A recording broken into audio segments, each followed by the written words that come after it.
I see many more New Zealanders. Very happy to see all of you here.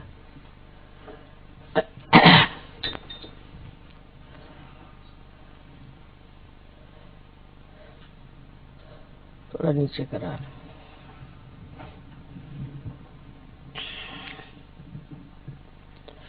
Today I thought we should have Mahasaraswati's Puja would be a good idea. Because we did Mahalakshmi, let's have Mahasaraswati.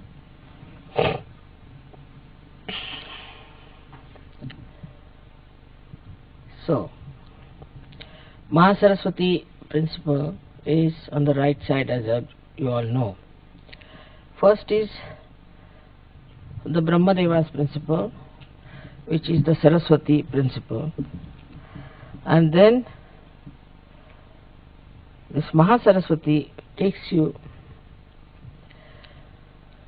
to the principle of Mahabrahmadeva, called as Hiranyagarbha. Now this Hiranyagarbha principle is very important for Sahajogis. First of all, those who think too much, or those who create too much without realization, those who express themselves in poetry or in literature or in music, you can say, in paintings, in all kinds of arts. If they are not realized souls, then they go to the left, to the extreme, or to the right. So for example, if there is an artist, if he goes to the right, gradually his paintings will become extremely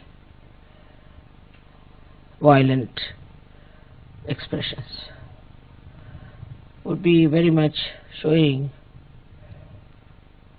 something very violent. And also, rather I would say, he would be a man who would be inflexible. He'll have his own style, he can't move into another style, he will use the same style and he will not get into any other style. Kind of a austere nature he develops in his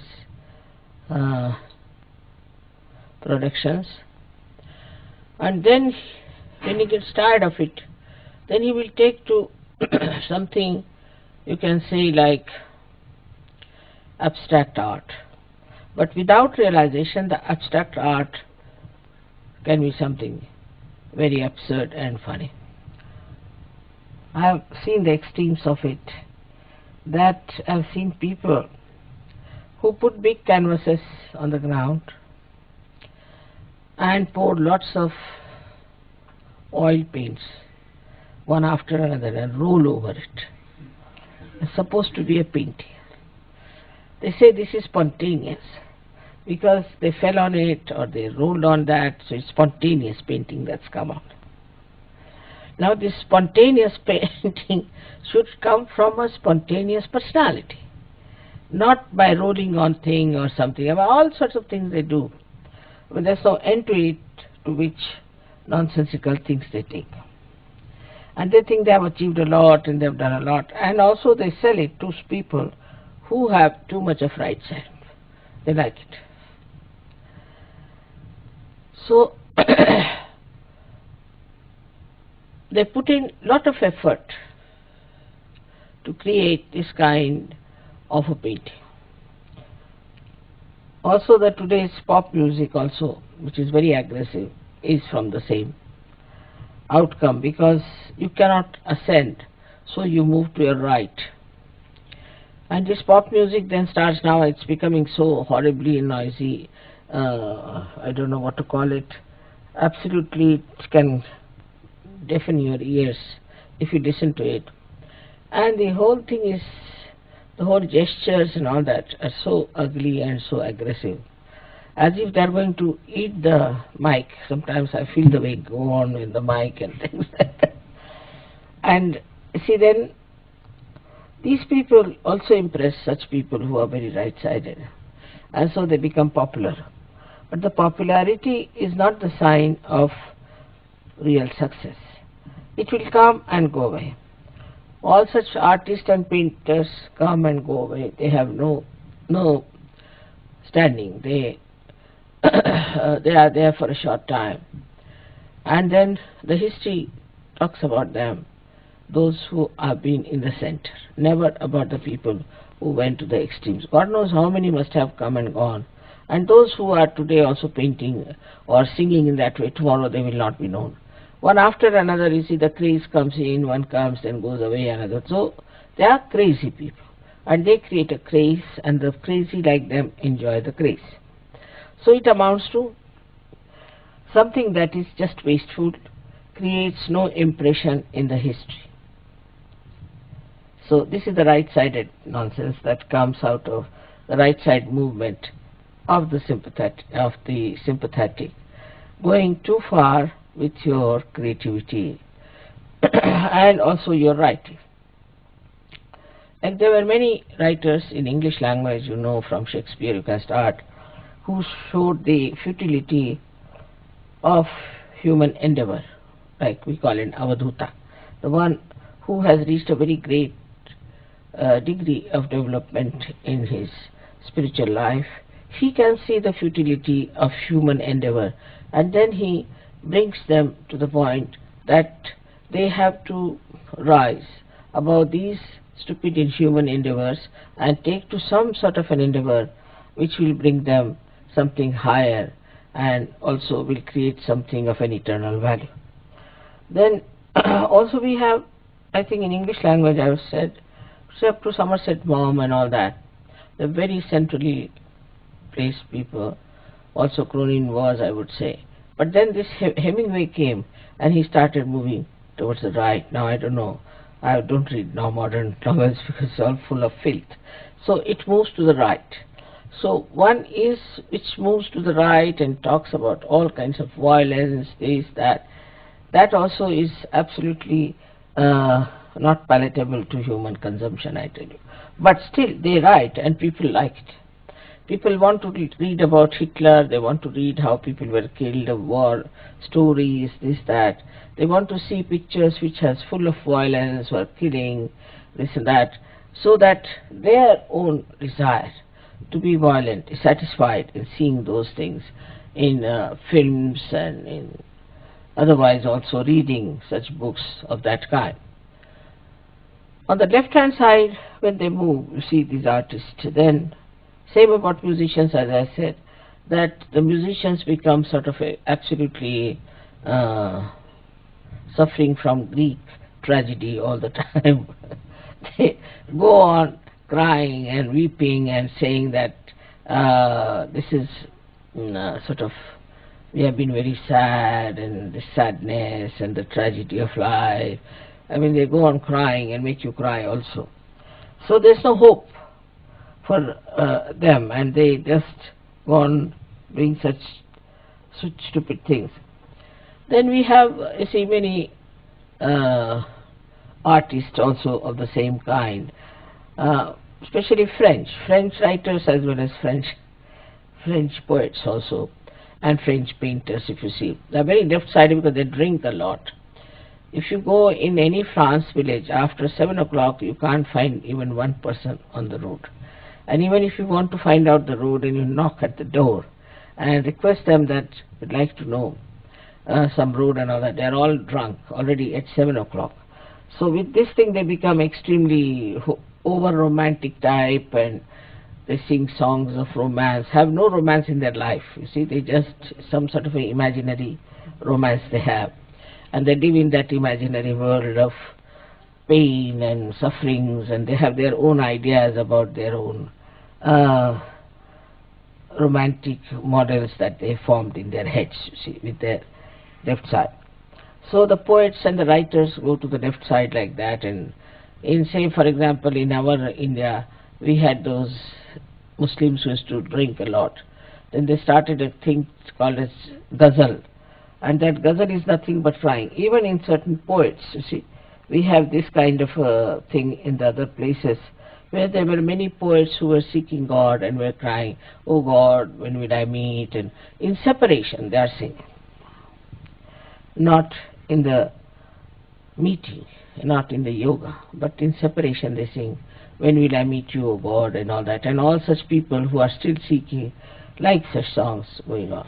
Up to this much is all right, but then you get lots of grotesque type of writers also, who write such horrible things that you feel you are in hell. The way they describe things are horrible, and in Sanskrit it's called a bibhatsa. They create a bibhatsaras, and it's the description of very filthy things which were never before, even in English language, never I saw that. But now some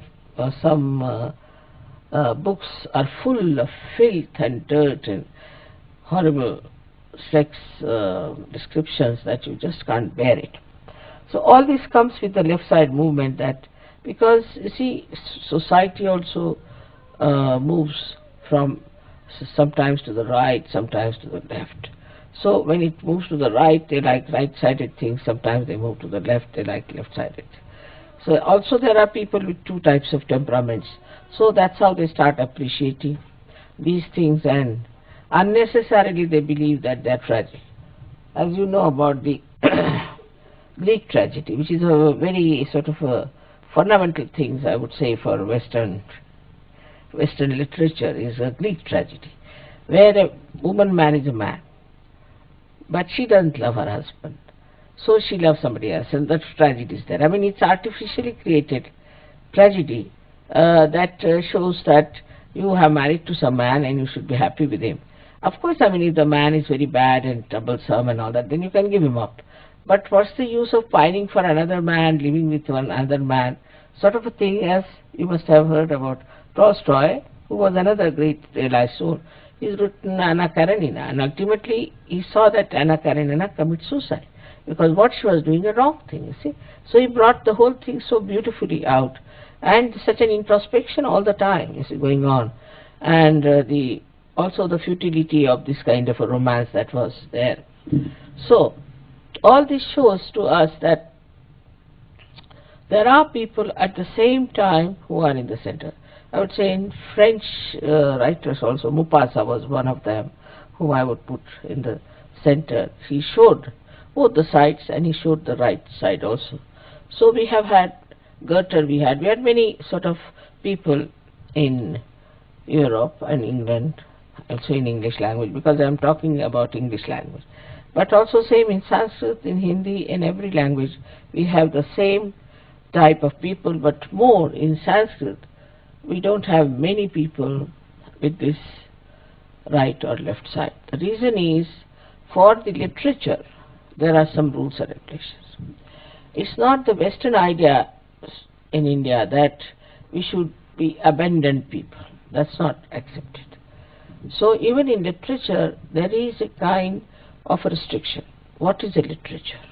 Sahitya is called as Sahita, means which will be benevolent. Sahita means which will be benevolent. If it is not benevolent, then it is not Sahitya, it's not literature. Then it is trash. So that restriction, you see, which is there, which is given to us by great saints and seers, is still accepted. Of course, some people deviate a little bit they deviate. But once they deviate, it goes out of the society. People just don't read it. Say, for example, some people must have written this Kama Sutra or something long time back. But we never knew about it, we never read about it, till the Germans came and made such an ado out of it. We never knew that there are such books. Even now, I don't know who wrote it, or I've never read such a book, I've never seen it with my own eyes. But we have heard about it, that people wrote such things. But actually, if you ask an ordinary human being in India who is maybe a scholar also, he will say, what's that? I've never heard about. But the Germans or the Japanese very particular on these things. They want to find out all such things. So these creations of ugliness, I should say, or of vulgarity, all these are a compensation for people who are very right-sided also. Because a right-sided man will always take to drink. Because, you see, he wants to compensate. So the right-sided man also will like such horrible things just to quench his thirst for power, you see. He's so mad, and then he would like to little bit neutralize that movement in such a way that his right-sided behavior is little bit compensated by the left side. So the people who are right-sided take to drinks very much. You will see people will work very hard, and 2 nights, Saturday and Sunday night, they'll just drunk. Then Monday they'll come out with a hangover. See, it's very interesting to note how human beings are. For 5 days they will slog, and then 2 days they'll just go into a kind of a hibernation, as they say, and absolutely lost to the whole world. Whether they are doctors or professionals, they don't care. So whatever they earn in 5 days, they'll spend it in these 2 days in drinking and finish it off. So that's how the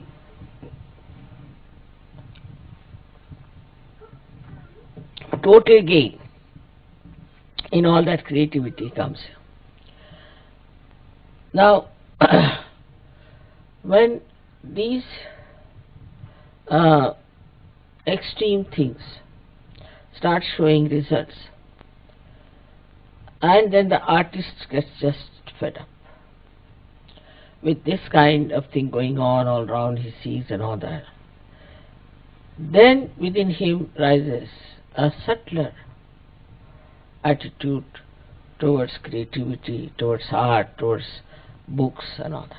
And then he starts in that reading about the true knowledge, pure knowledge. He wants to see paintings, or he wants to listen to music which sings of divine or divinity. Whole that madness makes him really think that now we should start doing something better. And then the Mahasaraswati principle starts working out. But in that also, when they start thinking of God, they fall into traps. Like, you see, somebody might fall into some sort of a religion. Now, as you know, these religions so-called are just money-oriented or power-oriented. They are not at all, in no way, spirit-oriented. That's the reason when they are not spirit-oriented, what they give people is a kind of a personality which is all mental. You ask them about Upanishads, they will cite verses after verses. Gita, they'll give big lectures on that, hours together. For this Chinmay, you see, if you hear him, he speaks for hours together on Gita. We get tired and bored stiff with his lecture. He can speak about it, but nothing inside. Nothing inside. And whatever they speak has no effect on others also, because they are not awakened people, they are not connected with the divine, and whatever they do is just mental.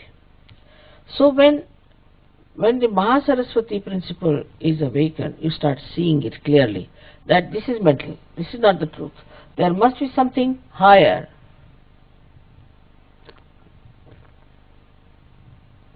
They read about all the spiritual works in their own religion in which they are born. Then they start moving out and reading about some other religions also. Then they think that every religion says the same thing. Then it comes to the Agya point. When it comes to the Agya point only, then suddenly they realize that there is something wrong, that people are mentally only accepting this religion, and there must be something beyond this. At that point, if somebody gets the realization, he just sticks to it. But this Mahasaraswati principle has to be awakened in all the people who are musicians, who are artists, who are this and that and that. And those who have reached that state, then suddenly they can get realization very easily. I have seen some people, very great artists, they are today. But when they came to me first, were not at all well known or anything. But when they came to me while singing only, they got their realization. Just singing. Or there was one gentleman who was just playing tabla before me. I was not so good. All right. And then I was in Pune where I saw him. And in Pune he was playing very well. And I said, he's the same fellow. But somebody said, no, mother, he's not the same. He was not such a great player. I said, all right. I had taken some flowers for these musicians, so I sent it. He came running and touched my feet. Mother, have you not recognized me or what? I said, I have. That's why I brought you the flowers. I didn't know what to say. But the way he had improved now, he is a world-famous tabla player. World-famous. It has happened with many others also, with the Sarod people, with the Star people. So many people have achieved a lot. Musicians, they, after coming to me, they have asked me that please do something that we should be able to enhance our creativity. I just take to search, that's all. And when they were awakened, very surprisingly, today most of them are very well-known musicians and very famous in India. Of course, the Western musicians, I don't know where to lay my hands, because I don't know till the way they are screaming these days. I think their throats will be out, maybe something, then they might come to me. But on the whole, my own idea is this.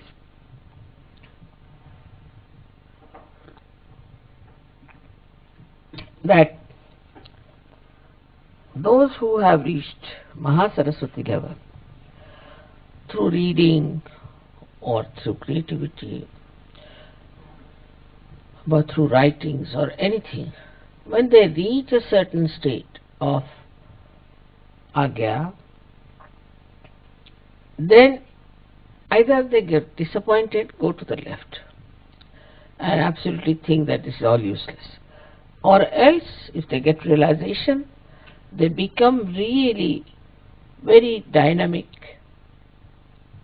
artists, very dynamic writers, and people who are creating something of an eternal value.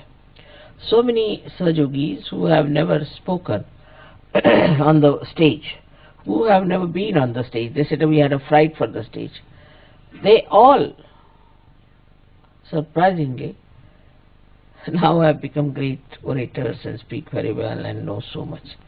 So, this is the Mahasaraswati principle. Now, this makes you a person much subtler, and you start becoming aware that the gross understanding we had about our art or our creativity has to be subtler. We have to be subtler people.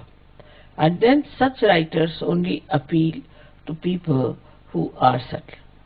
Like William Blake was regarded as a mad poet. I mean, in India I never read about him. I did read on my own, but in the colleges, university, they never had William Blake, or in any book as such there was no William Blake. But when you go to these people and talk to them, there was one called Munro fellow. He has translated Gita into English. It's a very wonderful person. He is actually, I think, he's a Italian. He lives now. He's no more. He lived in near Cambridge. I went to see him. He was very anxious to meet me. And when I went there, you'll be amazed. He did my arti, and he said a mantra in Sanskrit that, "Oh God, you have come to my house. What have I done in my previous lives that you are in my house?" Such a beautiful poet, you see. And he said in Sanskrit language. He was a master of Sanskrit. So I asked him, from which book you have taken this couplet? He said, I have composed it myself. So beautiful it was. And then he said certain things from Gita and all that. And he said, Mother, I don't know, you might be, he was very old that time, he was 8 years of age. He said, Mother, maybe you might be able to change this English, but I don't think I have done anything. Even when I translated Gita, they are just reading only, reading Gita, that's all. So what's the use of my translation? Just like Bible, now they are reading word by word Gita, so finished. What's the use of doing this work? And he was so disappointed with the whole thing. So he said, what will you work out? How will you work out?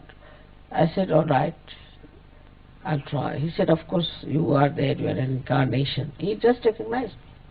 I know you'll work it out. He wrote a very nice letter to me also. And then he died. But such a nice man, and he suffered a lot. Nobody tried to understand him. He said, I talked to so many scientists and things, and they are absolutely useless and very superficial. So I don't think in this country of England you'll be able to do much. It was a very superficial country. There were at least 20 English yogis with me and they were listening to it. He said they're extremely superficial, this language is superficial, they don't know about anything about spirit or anything about Kundalini. But he was a very well-read man, very deep person. And he told me that while he was studying, gradually he felt this Mahasaraswati principle. The way he didn't say Mahasaraswati, but he felt that there must be subtler knowledge. So he took to books like Gita, this, that, and then suddenly he felt that it's all reading again. It's just the same, like translation. And especially when he translated Gita, he was amazed that people were just reading it like Bible.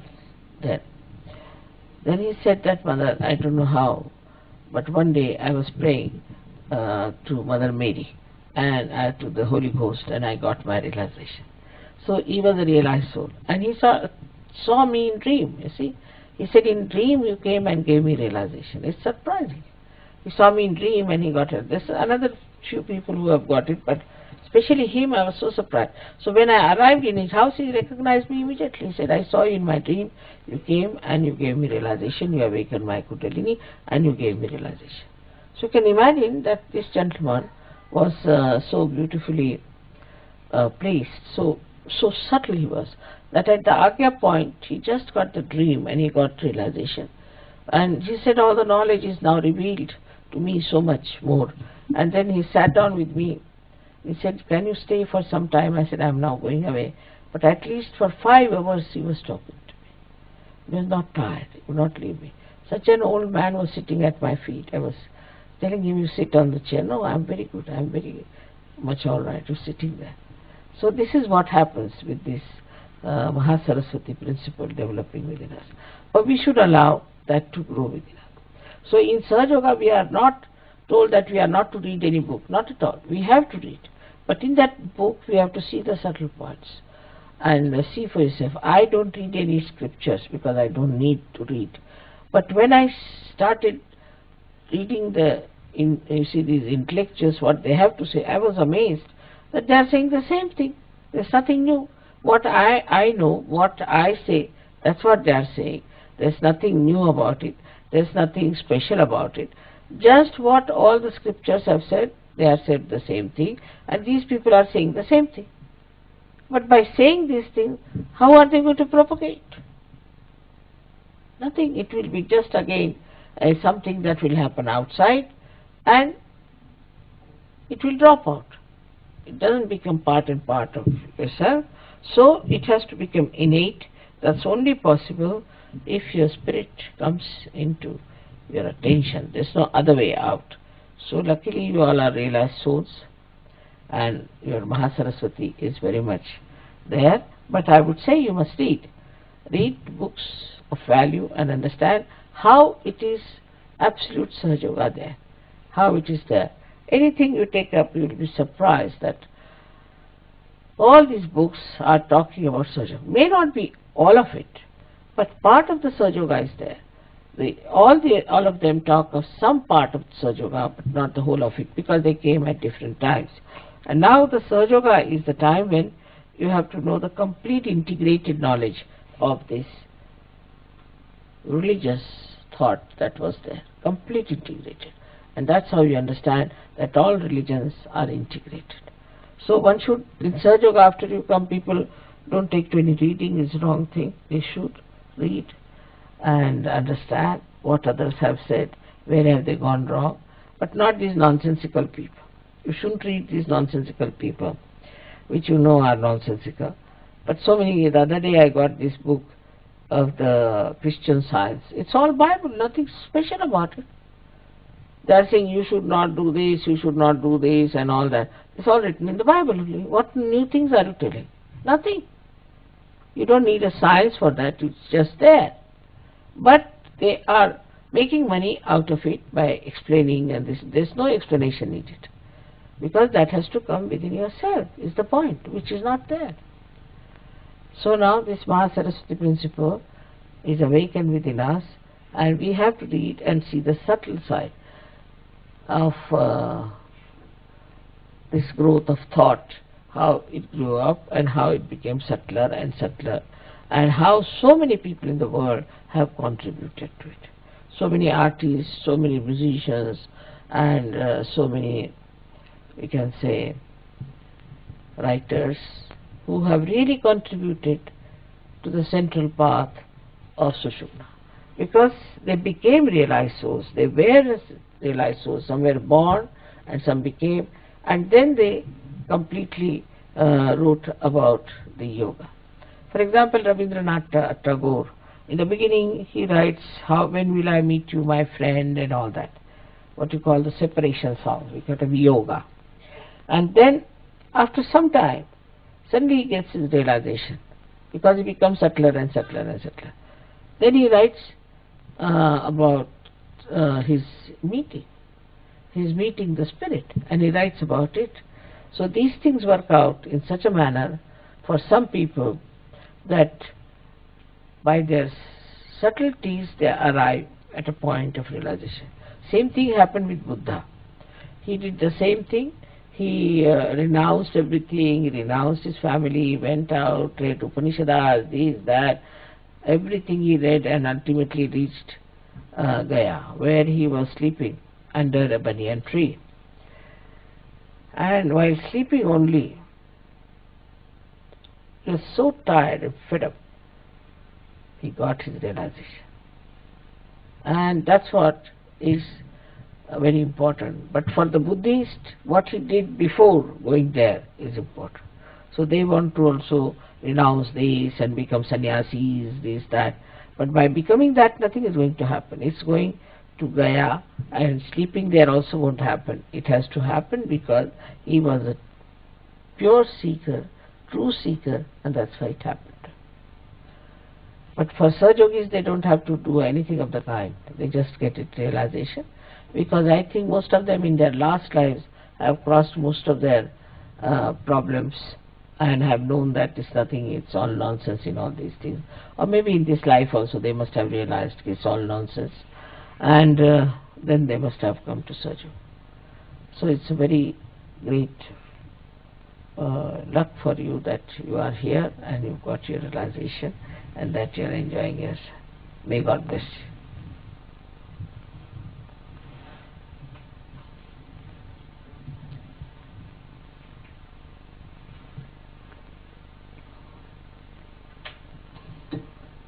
Another side which I have left over is the political side on the right side. You see, even in politics, the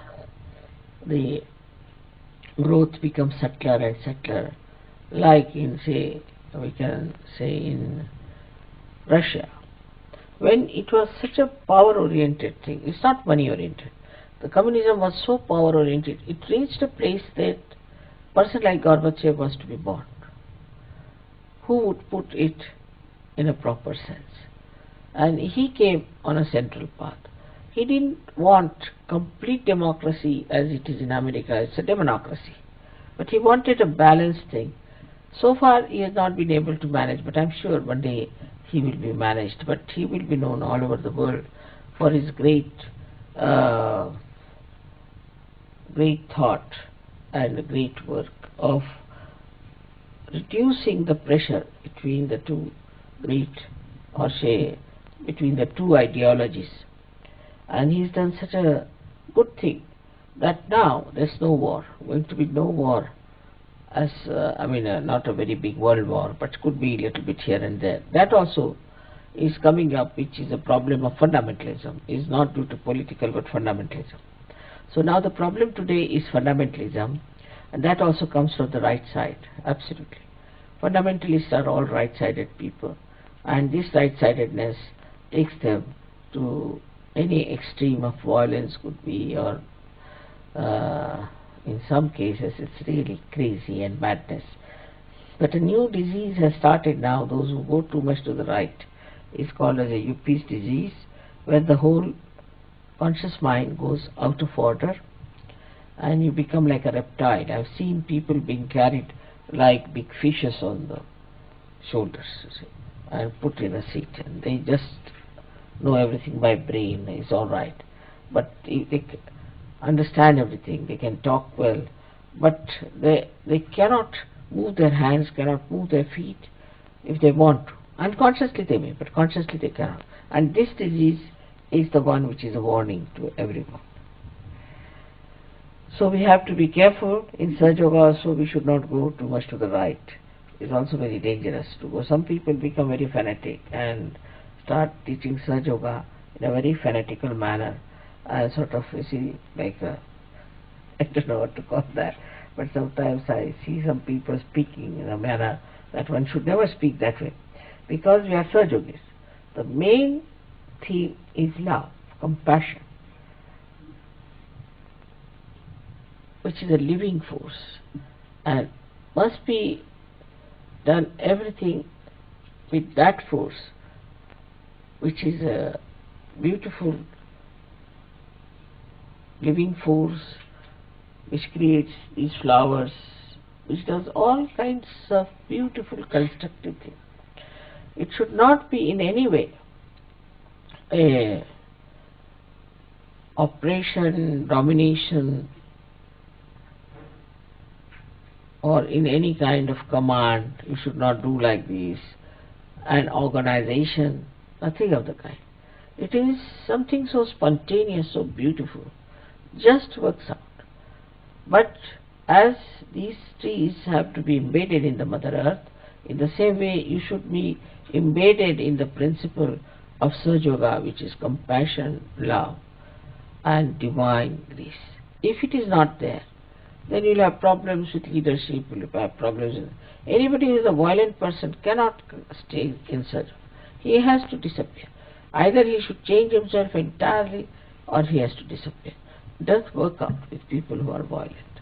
So one has to understand that you may be in any position, you may be anywhere, you may be a very poor person, you may be very rich, it makes no difference for a Sahaja Yogi. The best thing to judge yourself is that whenever we are doing anything for anyone or saying anything, is it benevolent or is it violent? Is it for our self propagation or self holier than thou sort of a principle, or it is for the goodness of others? Once you start judging like that, you'll be amazed that your whole system will change. Your way of talking, your way of working it out. For example, today, you see, there was a lady who wouldn't allow me to talk at all. She was talking all the time about something which was not important. But still I was working it out, because I knew that there's no need to talk now. With this gentleman I can work it out. So it is always so that you should try to see the whole thing as a complete play, and take a very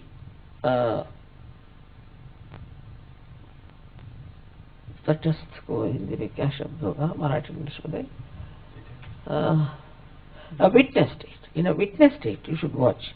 If you watch everything in a witness state, then you can handle the whole situation very nicely. Even if you do not talk, if you do not say anything, still in a witness state you become very powerful, and in that witness state you can easily solve lots of problems.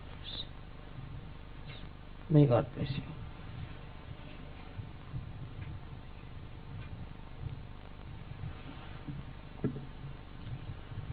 Bye bye.